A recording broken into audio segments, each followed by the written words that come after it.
ছাত্রছাত্রী, ছায়া স্মার্ট ক্লাসে তোমাদের স্বাগত। আমি প্রদীপ স্যার বলছি। আজকে তোমাদের দ্বাদশ শ্রেণীর পদার্থবিদ্যার আলোর প্রতিসরণ নিয়ে আলোচনা করব। যখন আলোচনা করব তোমরা পাশে রাখবে ছায়া পদার্থবিদ্যা দ্বাদশ। আমি পড়াবো আর তোমরা মিলিয়ে নেবে, বুঝে নেবে, তোমাদের পড়াটা অনেকটা সহজ হয়ে দাঁড়াবে। দেখো, আমরা যখন কোনো বস্তুকে দেখি তখন কেন দেখি না, সেই বস্তু থেকে আলোক রশ্মি এসে আমাদের চোখে প্রবেশ করে, তখন আমরা তাকে দেখতে পাই। এখন আমরা যখন তাকে দেখি তখন দেখো আমরা তাকে কিন্তু সোজা পথে দেখব। আলোক রশ্মি কখনো বাঁকা পথে যায় না। আমরা মনে করো এই রুমেতে আছি, এই ঘরেতে আছি, এখন বাইরে কি হচ্ছে, বাইরে থেকে আলো রশ্মি বেঁকে আমার যে চোখে প্রবেশ করবে তা কিন্তু কখনো ঘটবে না। আমরা যাই কিছু দেখি না কেন, আমরা দেখি হয় প্রতিফলন নালে প্রতিসরণের ফলে, হয় বস্তুকে সরাসরি দেখি, নালে কখনো কখনো বস্তুকে সরাসরি না দেখে আমরা তার প্রতিবিম্বকে দেখি। আমরা দেখো আজকে এই যে প্রতিসরণের কয়েকটা মানে কিভাবে প্রতিবিম্ব তৈরি হয়, সেই প্রতিবিম্বের ফলে কিভাবে বস্তুকে আমরা দেখতে পাই, মানে বস্তুকে আপাতভাবে লক্ষ্য করি, অর্থাৎ প্রতিবিম্বকে দেখি, সেটাই আমরা আলোচনা করব। আমরা দশম শ্রেণীতে পড়েছি যে আলোর প্রতিসরণের ফলে কিভাবে প্রতিবিম্ব আমরা দেখতে পাই। আমরা আজকে সংক্ষেপে সেটা আলোচনা করব। আমরা দেখো এখানে এই ছবিটা লক্ষ্য করো, এটা একটা পাত্র আছে। এই পাত্রের ভিতরেতে এখানে পি বিন্দুতে এখানে কি রাখা আছে, পি বিন্দুতে একটা কোনো কয়েন রাখা আছে, একটা পয়সা রাখা আছে, এখন একটা অর্থাৎ মুদ্রা রাখা আছে। এখন এই যে মুদ্রাটা রাখা আছে, এই বাইরে থেকে যদি আমরা এর থেকে এই গা ঘেঁষে যদি তাকিয়ে দেখি তাহলে একে কিন্তু দেখতে পাওয়া যাবে না। কেন দেখতে পাওয়া যাবে না বলো তো? না, আমরা যখনই সরাসরি তাকিয়ে দেখব এখানে কিন্তু ধাক্কা খাবে, অর্থাৎ এখানে যে কাঁচের দেওয়াল আছে এখানেতে কিন্তু আমরা ওইখানেতে আটকে যাবে, একে সরাসরি আমরা দেখতে পাবো না। কিন্তু যদি দেখো এইখানেতে কিছু জল ভর্তি করো, ওই পাত্রেতে যদি জল ভর্তি করো তখন দেখতে পাচ্ছ এই যে কয়েনটা রয়েছে, এই কয়েনটাকে তোমরা কিন্তু দেখতে পাচ্ছ। কোথায় দেখতে পাচ্ছ না, একই পি ড্যাশ বিন্দুতে দেখতে এখানে পাওয়া যাবে।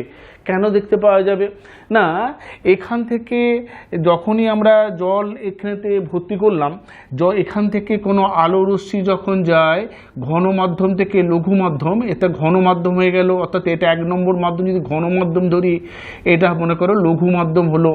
ঘন মাধ্যম থেকে লঘু মাধ্যমে যখন যায় তখন এখানে যে অভিলম্ব থাকে, অভিলম্ব থেকে দূরে সরে যায়, অর্থাৎ বেঁকে আমাদের চোখ ইতে প্রবেশ করে। এটা চোখ ই যদি আমরা ধরি, চোখ ইতে প্রবেশ করে।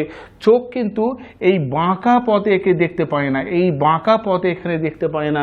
একে কিভাবে দেখবে না, সোজাসুজি দেখবে, অর্থাৎ তাকে এই সোজা পথে এইদিকে তাকিয়ে দেখবে, পিকে দেখবে পি ড্যাশ বিন্দুতে। তখন এই যে পি ড্যাশ বিন্দুকে যেটা দেখতে পাওয়া যাচ্ছে সেটা কিন্তু আসলে বস্তু নয়, এটা এই বস্তুর প্রতিবিম্বকে আমরা দেখতে পাচ্ছি। অর্থাৎ আমরা যখন একটা মাধ্যমে পরিবর্তন ঘটাচ্ছি, এখানে জল মাধ্যম আছে, এখানে বায়ু মাধ্যম আছে, তখন সেখানে কিন্তু প্রতিসরণের ফলে আমরা তার একটা প্রতিবিম্বকে দেখতে পাই। কিন্তু আমরা যখন একই মাধ্যমে আছি, এই যে তুমি আর আমি, মনে করো আমরা একই মাধ্যমে আছি, দুজনেই বায়ু মাধ্যমে আছি, আমি কিন্তু তোমাকে সরাসরি দেখতে পাচ্ছি, তুমি আমাকে সরাসরি দেখতে পাচ্ছ, এখানে কিন্তু কোনো প্রতিবিম্বে কোনো ব্যাপার নেই। কিন্তু এইখানে কিন্তু যখনই বক্রপথে যাচ্ছে আমরা তখন সেটাকে সোজা উল্টো দিকে আমরা যদি বর্ধিত করি, অর্থাৎ উল্টো দিকে যদি বাড়িয়ে দিই, তাহলে যে বিন্দুতে ছেদ করবে সেই বিন্দুতে আমরা তার প্রতিবিম্ব দেখতে পাবো। তাই এখানে পি বিন্দুর প্রতিবিম্ব পি ড্যাশ বিন্দুতে দেখতে পাওয়া গেছে।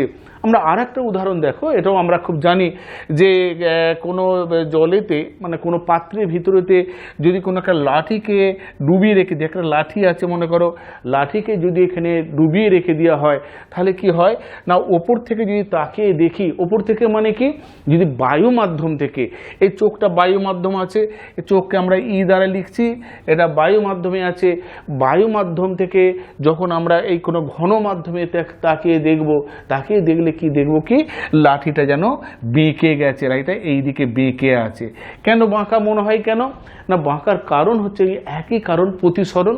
অর্থাৎ এই বিন্দু থেকে আলো রশ্মি যখন যাচ্ছে, যাওয়ার পরে ঘন মাধ্যম থেকে লঘু মাধ্যমে যখন এলো, আসার পরে কি হয় কি, না ঘন মাধ্যম থেকে লঘু মাধ্যমে যখন আসে অবিলম্ব থেকে দূরে সরে যায়, দূরে সরে যাওয়ার পর বেঁকে যায়, বেঁকে চোখে প্রবেশ করে, চোখ ইতে প্রবেশ করে। চোখ কিন্তু আমরা সবসময় সোজাসুজি দেখব, চোখ সোজাসুজি দেখব। আমি আবার বলছি, চোখ কখনো বাঁকা পথে আমরা দেখতে পাই না, চোখ কিন্তু আমরা সোজা পথে দেখি। তাই একে সোজা পথে দেখবে, এই বাঁকা পথে না দেখে, এই বাঁকা পথে না দেখে এই সোজা পথে দেখবে। অর্থাৎ এ বিন্দুকে দেখবে কোথায়, না বি বিন্দুতে দেখবে। এ বিন্দুর প্রতিবিম্ব হলো বি বিন্দু, এ হলো বস্তু, বি হলো প্রতিবিম্ব। এখানেতে এই দণ্ডের বাকি অংশগুলোকে যদি আমরা চিন্তা করি অসংখ্য বিন্দুতে, তাহলেও কিন্তু এখানে অসংখ্য বিন্দু প্রতিবিম্ব পেয়ে যাব, যে বিন্দুগুলো প্রতিবিম্ব আকারে এখানে দেখতে পাবো। অর্থাৎ পুরো দণ্ডটাকে আমরা বাঁকা হিসেবে দেখতে পাবো। আমরা চোখ সাধারণ ক্ষেত্রে কোথায় রাখি, আমরা সাধারণত ডাঙায় থাকি, এখানে চারদিকে বায়ু আছে, আমরা বায়ু মাধ্যম থেকে জলের দিকে তাকিয়ে দেখি। এই ঘটনা তো ঘটতে পারে জলের ভিতর থেকে যারা বাইরের দিকে তাকিয়ে দেখছে, অর্থাৎ ঘন মাধ্যম থেকে যারা লঘু মাধ্যমের দিকে তাকিয়ে আছে, যে কে থাকে, মাছ যখন তাকিয়ে দেখে তারা কি একইভাবে দেখবে না অন্যভাবে দেখবে? আমরা পরবর্তী আলোচনাতে দেখব কি, যে আমাদের চোখ যদি ঘন মাধ্যমে থাকে আর বস্তু যদি লঘু মাধ্যমে থাকে সেক্ষেত্রে একরকম দেখতে পাওয়া যায়। আবার চোখ যদি আমাদের লঘু মাধ্যমে থাকে, যেটা সাধারণ ক্ষেত্রে হয়, আমরা বাস্তবে যেটা ব্যবহার করি, আমাদের চোখ সাধারণত লঘু মাধ্যমে থাকে, আর বস্তু যদি ঘন মাধ্যমে থাকে সেক্ষেত্রে অন্যরকম প্রতিবিম্ব দেখতে পাওয়া যায়। আমরা সেই প্রতিবিম্বে কিভাবে দেখা যায়, সে কতখানা স্মরণ হয়েছে, অর্থাৎ এখানে ছিল এটা এতখানা উঠে এসেছে, কতটা উঠে এসেছে, এই স্মরণ আমরা হিসাব করব এই আমরা পরবর্তী আলোচ্য বিষয়েতে। দেখো, আমরা প্রতিসরণের একটা হিসাব করতে যাচ্ছি। কি হিসাব? না, হিসাব হলো এটাই, বস্তু মনে করো ঘন মাধ্যমে আছে, এটা একটা ঘন মাধ্যম, জল আছে বা কাঁচ আছে, কিছু একটা এরকম মাধ্যম আছে। আর এই দিকটা মানে যেখানে চোখ যেখানে আছে সেটা বায়ু মাধ্যম, অর্থাৎ লঘু মাধ্যম, আমরা এটা ধরে নেব। এটা দেখো ঘন মাধ্যম আছে, এধারটা লঘু মাধ্যম আছে। ঘন মাধ্যমের রংটা অন্যরকম করা হয়েছে, লঘু মাধ্যমটা সাদা করা হয়েছে, এটাও আলাদা করা হয়েছে তোমাদের বোঝার সুবিধার জন্য। আমরা এই বস্তু পিকে যখন চিন্তা করব, পি থেকে দুটো আলোক রশ্মি আমরা চিন্তা করব, পি থেকে দুটো আলোক রশ্মি আমরা চিন্তা করব। একটা আলোক রশ্মি এই দুই যে মাধ্যমের যে বিভেদ তল, একটা মাধ্যম, দুই মাধ্যমের বিভেদ তল, মানে যেটা বিভেদ সৃষ্টি করেছে যে তল, বিভেদ তল, এই বিভেদ তলে একটা সোজাসুজি চলে গেল, অর্থাৎ লম্বভাবে আপতিত হলো, এটা লম্বভাবে আপতিত হলো, হয়ে সোজা গেল, সোজা গিয়ে আবার মনে করো ওইদিকে সোজা বেরিয়ে চলে গেল। এটা আর একটা রশ্মি দেখো, আর একটা রশ্মি পি থেকে যাচ্ছে, যেটা লম্বভাবে যাচ্ছে না, তির্যকভাবে যাচ্ছে, একটু হেলে যাচ্ছে, অর্থাৎ এটা সোজাসুজি গিয়েছিল, এবার একটু বেঁকে গেল, এখান থেকে পি থেকে সি বরাবর গেল, গিয়ে কি করলো না, যেহেতু ঘন মাধ্যম থেকে লঘু মাধ্যমে যাচ্ছে তাহলে অভিলম্ব থেকে দূরে সরে যাবে, তার জন্য দূরে সরে গেছে। এই দূরে সরে যেয়ে কি হয়েছে কি, চোখেতে প্রবেশ করছে। চোখটা এখানে আঁকা হয়েছে, এখানে আমি যদি চোখ আঁকি, মনে করো চোখেতে প্রবেশ করছে, চোখ এখানেতে এটা ই বিন্দু ধরছি, এই ই বিন্দুতে প্রবেশ করেছে। এবার কি হয়েছে কি না, এবার দেখো চোখ সেটাকে কিন্তু বাঁকা পথে একে দেখবে না, চোখ একে বাঁকা পথে দেখবে না, অর্থাৎ ই সি পি পথে তাকে দেখবে না। চোখ কি দেখে না, চোখ সব সময় সোজাসুজি দেখে, অর্থাৎ সরল রেখা বরাবর তা দেখে, কখনো বক্রপথে দেখে না। তাহলে কিভাবে দেখবে না, সোজাসুজি দেখবে। এই যে বক্রপথে যাচ্ছিল এটা সোজাসুজি, অর্থাৎ ই সি কিউ এই বরাবর তাকিয়ে দেখবে, এই বরাবর তাকিয়ে দেখবে। দেখো এইখানে কি বিন্দু দেখতে পাবে, অর্থাৎ আমাদের পি বিন্দু কোথায় পাবো না, কিউ বিন্দুতে দেখতে পাবো, পি বিন্দুকে কিউ বিন্দুতে দেখতে পাবো। অর্থাৎ বস্তুকে আমরা পি থেকে কিউতে দেখছি, কিউ বিন্দুতে যেটা দেখছি সেটা আসলে কিন্তু বস্তু নয়, ওটা কিন্তু প্রতিবিম্ব। আমরা পি বিন্দুর প্রতিবিম্ব কিউ বিন্দুতে দেখছি। তাহলে এখানে কি লক্ষ্য করে দেখো, বস্তুটা যেন কিছুটা উপর দিকে উঠে গেছে, বস্তুটা প্রথমে ছিল কিন্তু এটা কিন্তু প্রকৃত দূরত্ব, প্রকৃত গভীরতা, যে প্রকৃত গভীরতায় যেটা ছিল এখান থেকে এ থেকে পি বিন্দুর দূরত্ব, এখান থেকে এ থেকে পি বিন্দুর দূরত্ব, এটা ছিল কিন্তু প্রকৃত গভীরতা। কিন্তু বস্তু যখন ওপরে উঠে গেছে বলে মনে হচ্ছে, অর্থাৎ এখানে প্রতিবিম্ব দেখতে পাওয়া যাচ্ছে, প্রতিবিম্ব কতটা উঠেছে না এখান থেকে এতটা উঠেছে, অর্থাৎ পি থেকে কিউ পর্যন্ত উঠেছে। এটা যদি আমরা এক্স বলি তাহলে এইটা হচ্ছে আপাত সরণ ঘটেছে, আপাত সরণ ঘটেছে। যেন আপাত কেন বলছি, যেন এটা মনে হচ্ছে যেন এটা সরে চলে এসেছে।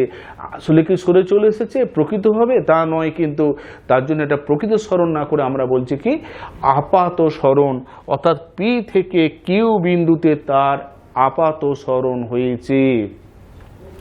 আমরা এইখানে এই যে চিত্র রয়েছে, চিত্র দেখতে পাচ্ছি, এখান থেকে যখন আলো রশ্মি যাচ্ছে, যার পরে তির্যকভাবে সি বিন্দুতে পড়েছে, এখানে আপাতন কোণ আয়, এখানে আপাতন কোণ আয়, এটা আপাতন কোণ। আবার যখন এটা বেরিয়ে চলে যাচ্ছে প্রতিসরণের ফলে, এটা প্রতিসরণ কোণ, আর এটাকে আমরা আর বলছি, এটা হলো প্রতিসরণ কোণ। তাহলে এইটা হলো আপাতন কোণ, এটা আবার প্রতিসরণ কোণ।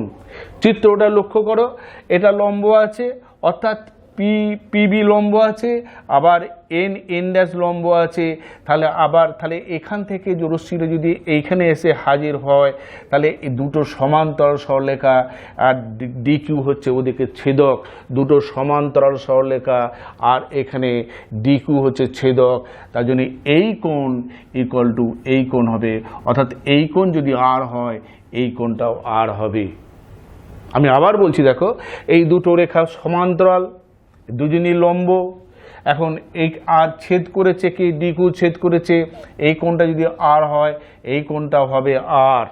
আবার দেখো এই কোণটা যদি আই হয়, এই রেখার সঙ্গে এই রেখাটা সমান্তরাল, এ ছেদ করেছে, তাহলে এইটাও হয়ে যাবে কি আই এইখানেতে। অর্থাৎ এরা পরস্পরের কি কোণ বলো তো, এরা পরস্পরের একান্তর কোণ। এই একান্তর কোণ বলে এই দুটো কোণ সমান হয়েছে এখানেতে। আমরা এবার বিভিন্ন রকম হিসেব করব, হিসেব করে দেখব এরা কতখানা উঠে গেছে, এই এক্স এর মানটা কতখানা উঠেছে, আমরা এটা হিসাব করব। হিসাব করতে গেলে আমরা প্রথমে মনে রাখবে কি করে, আমরা দেখো আমরা দুখানা ত্রিভুজকে ধরবো, এ একটা ত্রিভুজ আর এ একটা ত্রিভুজ। এই দুটো ত্রিভুজকে ভিত্তি করে আমরা হিসাব করব। এটা মনে রাখার সুবিধার জন্য তোমাদের আমরা বলছি। আমরা কিছুক্ষণ পরেই দেবো ক্যালকুলেশনটা কীভাবে এগুচ্ছে আমাদের। আমরা দুটো ত্রিভুজকে ধরে কিন্তু আমাদের নির্দিষ্ট জায়গাতে পৌঁছে যাব। আমরা এখন বস্তুর আপাত সরণ আমরা বের করব। আপাত সরণ কি আছে দেখো, আমি এর আগে যে ছবিটা আমরা ব্যাখ্যা করেছিলাম যে কোনো ঘন মাধ্যমে পি একটি বস্তু আছে, আমরা যদি ওপর থেকে তাকিয়ে দেখি তাহলে কি মনে হবে না পি বিন্দু যেন কিউ বিন্দুতে এসে হাজির হয়েছে, অর্থাৎ পি থেকে কিউ, এটা হচ্ছে আপাত সরণ, এটাকে এক্স দ্বারা লেখা হচ্ছে। এই এক্সটাকে আমরা বার করব। এটা করতে গেলে কি করতে হবে, আমরা দেখো এখানে আমরা যেটা হিসাব করছি যে আলোক রশ্মি পি থেকে সি গেল, সি থেকে ডিতে গেছে, আপাতন কোণ আই, প্রতিসরণ কোণ আর, এই মাধ্যমের প্রতিসারাঙ্ক মিউ2, এই মাধ্যমের মিউ1। তাই যদি হয়ে থাকে তাহলে আমরা এখানে বলতে পারি মিউ2 সাইন আই, মিউ2 সাইন আই ইকুয়াল টু মিউ1 সাইন আর। তাই এখানে করা হয়েছে দেখো মিউ2 সাইন আই ইকুয়াল টু মিউ1 সাইন আর। এটা খুব মনে রাখা সহজ আছে। এর যে প্রতিসারাঙ্ক, ঘনমাধ্যমের যে প্রতিসারাঙ্ক, তার সঙ্গে যে কোণ, এখানে যে প্রতিসারাঙ্ক সেই কোণ, দুজনে সবসময় এই গুণফলটা সবসময় ধ্রুবক হবে। অর্থাৎ এখানে মিউ2 সাইন আই, মিউ1 সাইন আর। তাই করা হয়েছে, এইভাবে মনে রাখবে। তাই হয় মিউ2 সাইন আই ইকুয়াল টু মিউ1 সাইন আর। আমার মিউ1টাকে এদিকে নিয়ে চলে এসেছি, তাহলে মিউ2 বাই মিউ1 equal to sine i by sine r, sine r by sine r by sine i. Sine r সমান কি, সাইন আর এখানে আমরা লিখতে পারি কি দেখো এনসিডি, এনসিডি এই কোণটাকে ধরা হয়েছে, এই কোণটাকে। এই এনসিডির পরিবর্তে আমরা কি ধরবো, এ কিউ সি, আমরা ধরবো কি এ কিউসি, এ কিউসি এই কোণটাকে ধরবো, অর্থাৎ এই কোণটা পরিবর্তন করে আমরা এই কোণটাতে নিয়ে আসবো, তাই নিয়ে এসেছি দেখো এখানে। আর একইভাবে আই কোণটাকে এইটাকে পরিবর্তন করে আমরা কোণটাকে নিয়ে আসবো, এই কোণটাকে নিয়ে আসবো, তাই নিয়ে আসা হয়েছে। আসার পরেতে আমরা কি করেছি না সাইন থিটা আমরা জানি কি লম্ব বাই অতিভুজ, এখানে লম্ব আর অতিভুজ এই যে দুটো ত্রিভুজ পাওয়া গেল, এ একটা ত্রিভুজ আর এ একটা যে ত্রিভুজ পাওয়া গেল, অর্থাৎ এ সি কিউ আর এ সি পি এই যে দুটো ত্রিভুজ পাওয়া গেল, এই দুটো ত্রিভুজ থেকে লম্ব বাই অতিভুজ এই সম্পর্কটা আমরা নিয়ে অনুপাতটাকে আমরা নিয়ে আসবো, তাই নিয়ে এসেছি দেখো এখানেতে। আনার পরে আমরা কি পাচ্ছি যে মিউ2 বাই মিউ1 সমান সিপি বাই সিকিউ, অর্থাৎ সিপি বাই সিকিউ পাচ্ছি এখানেতে। আমি আগে বলেছি যে আমাদের গণনার সুবিধের জন্য আমরা মনে রাখবে, আমরা প্রথমে এখানে প্রয়োগ করলে কি হবে, কোনটাকে আমরা এখানে চেঞ্জ করব, এই কোনটাকে এখানে চেঞ্জ করব করে এই দুটো ত্রিভুজে আমরা চলে যাব। সব সময় মনে রাখার চেষ্টা করবে আমরা এই দুটো ত্রিভুজে চলে যাব, চলে গেলে আমাদের হিসেবটা করা অনেকটা সুবিধা হবে, আমাদের মনে রাখা সুবিধা হবে, না হলে কিন্তু জটিল হয়ে যাবে। এখানে আনার পরেতে আমরা দেখো লম্ব বাই অতিভুজ এই ত্রিভুজের ক্ষেত্রে, আর এই বড় ত্রিভুজটার ক্ষেত্রে এটা লম্ব বাই অতিভুজ, দুটো ভাগ করলে এসিটা কেটে যাবে, এসিটা কেটে গেছে, কাটে যাওয়ার পর কে থাকছে এখানেতে সিপি বাই কোথায় না সিপি বাই সিকিউ, দেখো সিপি বাই সিকিউ হয়েছে। এখন দেখো এই সি বিন্দুটা যদি এর কাছাকাছি হয়ে যায়, এর কাছাকাছি যদি চলে আসে, একে যদি এইদিকে নিয়ে চলে আসি, সেক্ষেত্রে সিপির পরিবর্তে আমরা কি বলতে পারি কি এপি বলতে পারি, অর্থাৎ সিপিটাকে আমরা এপি বলতে পারি। এই বিন্দুটাকে সি বিন্দু যদি এ বিন্দুর কাছে চলে আসে, অর্থাৎ এইটা যদি এখানে চলে আসে, সেক্ষেত্রে সিপির জায়গায় আমরা বলতে পারি কি এপি।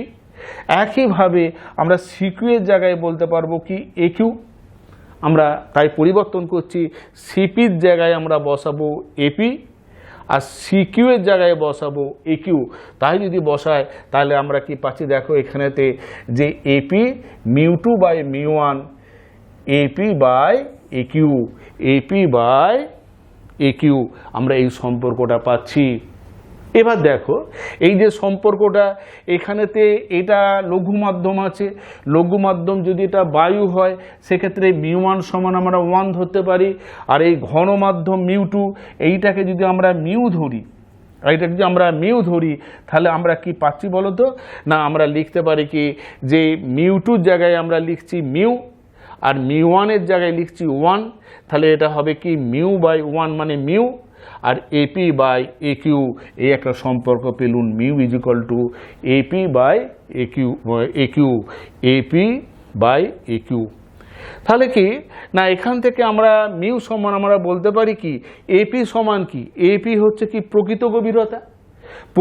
প্রকৃত গভীরতা যদি ডি হয়, প্রকৃত গভীরতা যদি ডি হয় তাহলে এই জায়গায় আমরা ডি বসাতে পারি। আর একিউটা কি না একিউটা হচ্ছে কি না এখান থেকে এই আপাত গভীরতা, এখান থেকে আপাত গভীরতা। তাই যদি হয়ে থাকে যে তাহলে সম্পর্কটা পাচ্ছি mu equal to D by বস্তুর আপাত গভীরতা, প্রকৃত গভীরতার জায়গায় ডি বসালাম, আর বস্তুর একিউ হচ্ছে বস্তুর আপাত গভীরতা একই রইল, মিউটা লিখতে পাচ্ছি। এই সম্পর্কটা আমরা দেখতে পেলাম।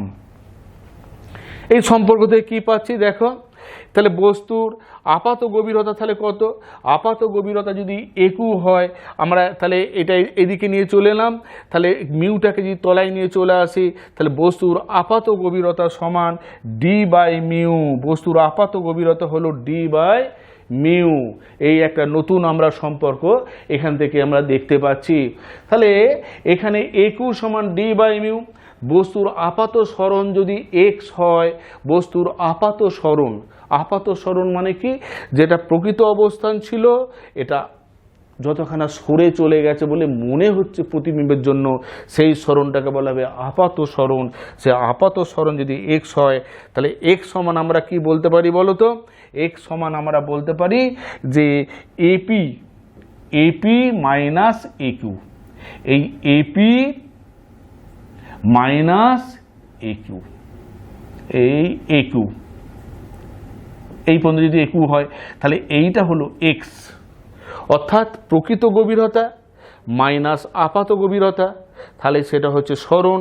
তাহলে সরণ X is equal to PQ, দুটো বাদ দেওয়া হয়েছে D minus D by mu, D minus D by mu আমরা যদি হয়, অর্থাৎ এখানে ডি হচ্ছে প্রকৃত আর আপাতত আমরা এখান থেকে হিসাব করেছি ডি বাই মিউ, দুটো বাদ দিয়ে দিচ্ছি, বাদ দিলে পাচ্ছি কি না D into 1 minus 1 by mu, একটা নতুন সম্পর্ক পেয়ে যাচ্ছি, একটা নতুন সম্পর্ক পাওয়া গেল। অর্থাৎ বস্তুর আপাত সরণ ঘন মাধ্যমটি বেদ ডি আর তার প্রতিসারাঙ্কের মিউর ওপর নির্ভর করে এই আপাত সরণ হবে।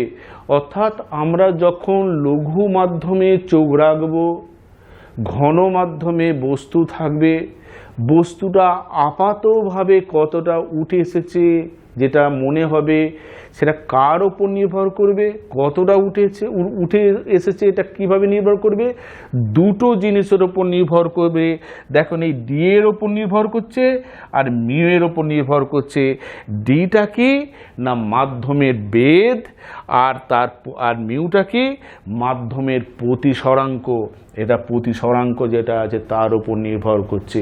আমরা এইভাবে গণনা করতে পারবো।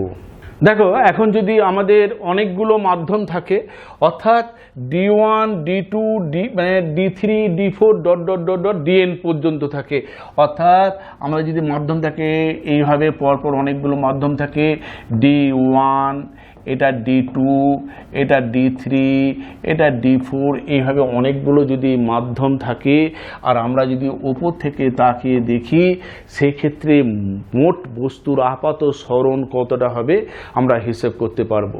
সেক্ষেত্রে দেখো আমরা যদি ধরি D1 D2 D3 D4 dot dot dot DN বেদযুক্ত, বেদ অতখানা থিকনেস মোটা কতখানা আছে, অতখানা বেদযুক্ত এক একটা বেদ, কোনোটা হচ্ছে D1 কোনোটা হচ্ছে D2 কোনোটা D3 কোনোটা D4, বিভিন্ন বেদের আছে, মানে বিভিন্ন থিকনেস যেটাকে বলে বেদ বিশিষ্ট। আর মিউ1 মিউ2 মিউ3 ইত্যাদি এর প্রতিসারাঙ্ক মনে করো এটা মিউ1 এটা মিউ2 এটা মিউ3, এইভাবে বিভিন্ন রকম প্রতিসারাঙ্ক যদি হয় তাহলে বস্তু বায়ু থেকে দেখলে বস্তুটির আপাত গভীরতা কতখানি হবে এইটা আমরা জানি ডি বাই মিউ। তাহলে প্রথম মাধ্যমের জন্য প্রথম যে বেদটার জন্য কি হবে কি D1 বাই মিউ1, দ্বিতীয়টার জন্য D2 বাই মিউ2, তৃতীয়টার জন্য D3 বাই মিউ3, চতুর্থর জন্য D4 বাই মিউ4, এইভাবে হবে। অর্থাৎ এন এর জন্য হবে DN বাই মিউএন, এইভাবে তাহলে সামেশান হবে। এটা আমরা সামেশান আকারে লিখতে পারি, সামেশান DI মিউআই, আইটা 1 থেকে N পর্যন্ত যাচ্ছে। আমরা জানি আপাত সরণ সমান কি ছিল বলতো না ডি গুণিত 1 মাইনাস 1 বাই মিউ। তাহলে এখানে প্রথম মাধ্যমের জন্য কি হবে না প্রথম মাধ্যমের জন্য হবে এটা D1 এটা মিউর জায়গায় মিউ1, দ্বিতীয়র জন্য কি হবে D2 এটা মিউর জায়গায় মিউ2, এরকম আমরা n সংখ্যক যদি হয় এটা হবে DN মিউএন, এগুলো সব সামেশন হবে। তাই দেখো এটা প্রথম মাধ্যমের জন্য এটা হয়েছে, এটা প্রথম মাধ্যমের জন্যে, এটা দ্বিতীয় মাধ্যমের জন্য হয়েছে বা দ্বিতীয় বেদের জন্য হয়েছে, এই করে এটা A dot dot dot dot মানে 3 4 5 এরমভাবে অসংখ্য যে বেদ আছে তাদের জন্য হয়েছে। এটা এন এর জন্য এনতমের জন্য হচ্ছে এটা। এটা যদি আমরা যোগ করি, যোগ করলে কি পাবো, যোগ করলে এইটা পাবো। অর্থাৎ আপাত সরণ হবে summation DI 1 minus 1 by mu i, আর যেখানে আই এর মান হলো 1 থেকে আমাদের n পর্যন্ত। এখন আমরা এই যে আপাত সরণ দেখলাম এর একটা ছোট সমস্যা নিয়ে আমরা আলোচনা করব, সেটা আমরা দেখি। সমস্যাটা লক্ষ্য করো, একটি ডি উচ্চতা বিশিষ্ট আয়তকার কাঁচখণ্ডের যার প্রতিসারাঙ্ক মিউ নিচে অবস্থিত একটি কালির বিন্দুকে কাঁচখণ্ডের ওপর থেকে লম্বভাবে দেখলে বিন্দুটি দর্শকের অভিমুখে এই দূরত্ব অর্থাৎ mu minus 1 into D by mu দূরত্ব সরে এসেছে বলে মনে হয়, এটা প্রমাণ করে দেখাতে হবে। অর্থাৎ আমাদের একটা কাঁচখণ্ড রয়েছে, এখানে একটা কাঁচখণ্ড রয়েছে,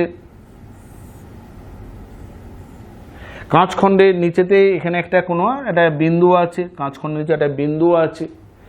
বিন্দুটাকে যদি আমরা ওপর থেকে তাকিয়ে দেখি, এখান থেকে তাকিয়ে যদি কেউ দেখে, তাকিয়ে দেখলে কি মনে হবে, সে এইখানে দেখবেন একটু উঁচুতে সে দেখবে, একটা উঁচুতে সে দেখবে। অর্থাৎ এইটা প্রকৃত যদি হয় পি, এটা আপাত অর্থাৎ পি ড্যাশ বিন্দুতে দেখতে পাওয়া যাবে এটা কতখানা সরে এসেছে, সেই আপাত সরণটা বার করতে হবে যে বিন্দুটি দর্শকের অভিমুখে এত দূরত্বে সরে এসেছে বললে মনে হয় মানে আপাত সরণ, মনে হয় মানে আপাত সরণ। আমরা এই হিসেবটা করব। এটা করতে গেলে কি হবে, কি আমরা কিছুক্ষণ আগে যে সূত্রটা দেখেছি, সূত্রটা কি দেখেছি না, সূত্রটা দেখেছি যে কাঁচখণ্ডের উপরিতল থেকে কালির বিন্দুর প্রকৃত গভীরতা যদি ডি হয়, অর্থাৎ এই যে কাঁচখণ্ডটা আমরা নিচ্ছি, এটা এই কাঁচখণ্ডটা আমি এইভাবে আঁকলাম, আমরা এটা এখানে আছে বিন্দুটা রয়েছে না, প্রকৃত গভীরতা যদি বা কালির বিন্দু প্রকৃত গভীরতা যদি ডি হয়, আর কাঁচখণ্ডের উপরিতল থেকে কালির বিন্দুর আপাত গভীরতা যদি d1 হয়, অর্থাৎ এটা থেকে এইখানে যদি দূরত্বটা, এই দূরত্বটা যদি d1 হয়, এই দূরত্বটা d1 আর এই দূরত্বটার প্রকৃত হচ্ছে d যদি হয়, তাহলে কাঁচের প্রতিসারাঙ্ক যদি মিউ হয়, এর প্রতিসারাঙ্ক যদি মিউ হয়, তাহলে আমরা কি জানি বলো তো? আমরা জানি যে আপাত গভীরতা অর্থাৎ d1, আপাত গভীরতা d1 ইজ ইকুয়াল টু প্রকৃত গভীরতা বাই মিউ। প্রকৃত গভীরতা এখানে d না d বাই মিউ, এটা আমরা জানি, এই সম্পর্কটা জানি। d1 সমান d বাই মিউ, এখানে তাই করা হয়েছে। দেখো, কাঁচের প্রতিসারাঙ্ক যদি মিউ হয়, তাহলে আমরা বলতে পারি d1 equal to d by mu, অর্থাৎ আপাত গভীরতা সমান প্রকৃত গভীরতা বাই মিউ প্রতিসারাঙ্ক। আমরা এটা জানি। তাহলে এটা হলো d1টা পাওয়া গেল, কিন্তু প্রকৃত দূরত্ব কত? d, প্রকৃত দূরত্ব d, এটা হলো d1। তাহলে এই দূরত্বটা কত হবে না, d থেকে d1 বাদ দিতে হবে, তাই বাদ দিয়েছি। দেখো, d থেকে d1 বাদ দেওয়া হয়েছে, বাদ দিয়ে কি হয়েছে, কি d এর জায়গায় d লিখলাম, আর d1 সমান আমরা জানি d বাই মিউ, এখানে বসানো হয়েছে। বসিয়ে আমরা যদি ক্যালকুলেশন করি, আমরা এইটা হয়ে যাবে। অর্থাৎ আমরা যে সমস্যাটা যেটা করতে দেওয়া ছিল, এটা আমাদের প্রমাণ করা গেল। পদার্থবিজ্ঞানের বিভিন্ন ভিডিওগুলো দেখার জন্য ছায়া প্রকাশনীর ইউটিউব চ্যানেল সাবস্ক্রাইব করো। যদি ভালো লাগে লাইক ও শেয়ার করো, আর নতুন নতুন ভিডিওগুলোর নোটিফিকেশন পেতে বেল আইকনে ক্লিক করো।